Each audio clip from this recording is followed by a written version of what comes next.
बिस्मिल्लाहिर्रहमानिर्रहीम। अस्सलाम वालेकुम स्टूडेंट्स, क्या हाल हैं जी। अल्लाह से दुआ करता हूँ कि आप सब लोग खैरियत से होंगे।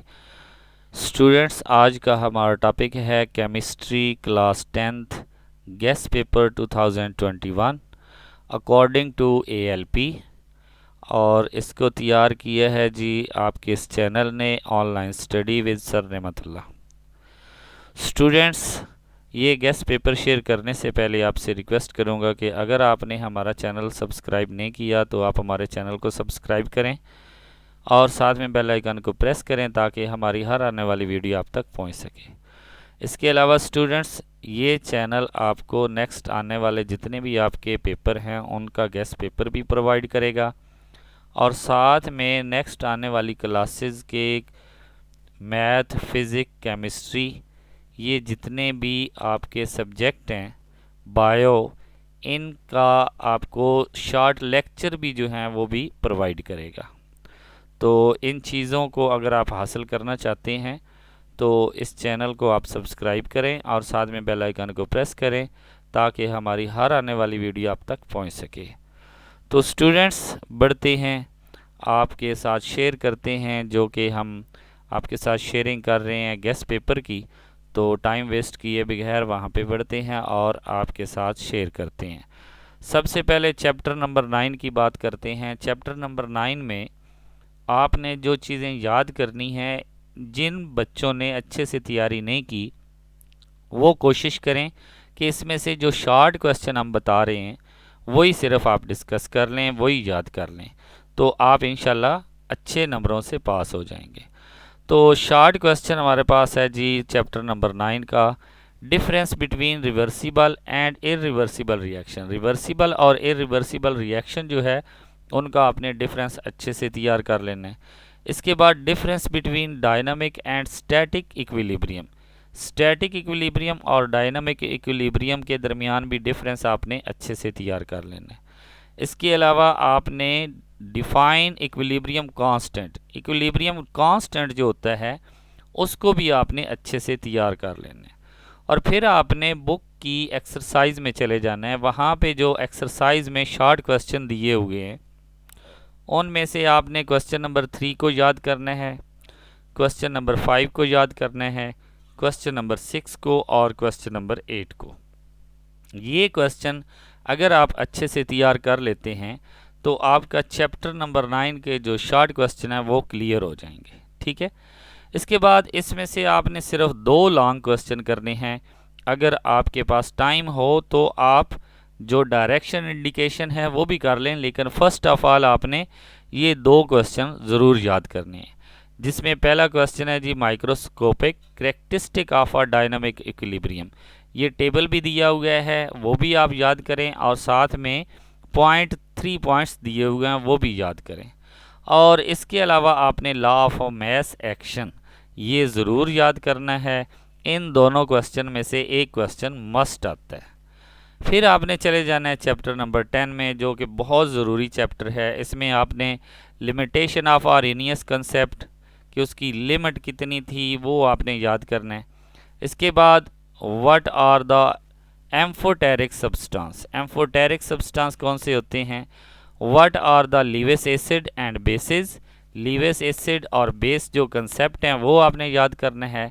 और write down the characteristic properties of a salt, आपने जो सॉल्ट की कैरेक्टरिस्टिक प्रॉपर्टीज़ हैं उनको याद करना है। ये क्वेश्चन आपकी चैप्टर के अंदर से बनेंगे। और जो आपकी एक्सरसाइज में दिए हुए हैं वो आपने क्वेश्चन नंबर 2, 4, 6 एंड 8 ये अच्छे से तैयार कर लेना है। इसके बाद आपने लॉन्ग क्वेश्चन में इस चैप्टर में जो याद करना है वो करना है जी explain the Bronsted Lowry and Lewis acid and base concept. ये आपने लॉन्ग में ज़रूर याद करना है। इसके अलावा आपने uses of acid and base ज़रूर याद करना है। पीएच स्केल आपने ज़रूर याद करना है और प्रिपरेशन ऑफ अ सॉल्ट। ये आपके पास टोटल बन जाते हैं जी 4 या 5 क्वेश्चन, 4 बन जाते हैं, ये आपने याद करने। इनमें से इंशाल्लाह क्वेश्चन ज़रूर आएगा। ठीक है। अब बढ़ते हैं नेक्स्ट चैप्टर नंबर 11 की तरफ।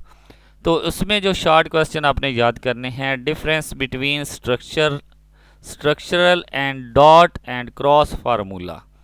ये आपने डिफरेंस इनमें तीनों में अच्छे से तैयार करना है। फिर आपने एक्सरसाइज में चले जाना है, वहाँ पे आपने क्वेश्चन नंबर 5, 6 एंड 7 ये शॉर्ट में याद करना है। इसके बाद लॉन्ग के लिए इसमें से आपने classification of organic compound, homologous series, functional group containing carbon, hydrogen and oxygen, ये जो फंक्शनल ग्रुप हैं जिनमें कार्बन है, हाइड्रोजन है या ऑक्सीजन है, इनको आपने अच्छे से तैयार करना है। इसके अलावा चैप्टर नंबर 12 में आप चले जाएंगे, वहाँ पे जो आपने शॉर्ट क्वेश्चन तैयार करने हैं वो हैं आपके पास why alkanes called paraffins, use of a methane and ethane, use of a ethene, use of a acetylene. ठीक है, ये आपने शॉर्ट क्वेश्चन बुक के अंदर से याद करने हैं। फिर आपने एक्सरसाइज के पास चले जाना है, वहाँ पे आपने शॉर्ट क्वेश्चन नंबर 2, 4, 5, 7, 9, 10, 13 एंड 15 ये आपने शॉर्ट अच्छे से याद करने हैं।